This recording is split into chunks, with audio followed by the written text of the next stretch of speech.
So hi guys, for today's video is ituturo ko po sa inyo kung paano makikita kung sino ang nag-unfollow sa iyo sa Facebook.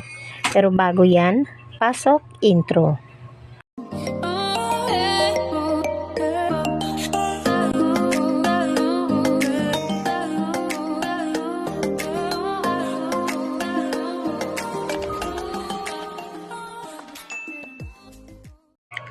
So, ang una po natin gagawin guys ay pumunta po tayo sa ating Google Chrome at doon po tayo mag-login ng ating Facebook account.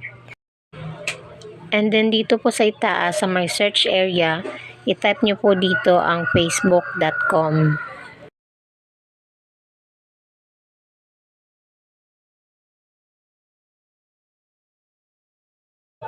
Then kapag nakapasok na po kayo dito sa inyong Facebook account, i-click nyo lang po yung 3 dots doon sa my right side sa itaas. Then hanapin at i-click po natin itong desktop site.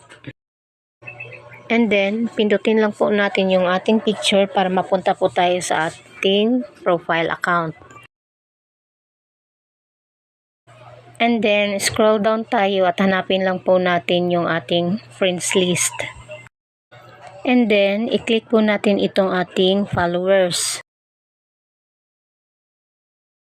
And then pag na-click nyo na po, makikita nyo po dito na nasa followers area na po tayo.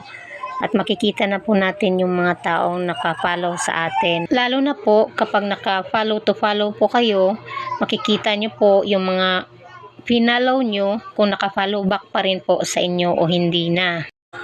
So guys, hanggang doon lamang po ang ating video tutorial. Sana po ay may naitulong po ako at may natutunan po kayo sa aking video. Maraming salamat po. So see you on my next video.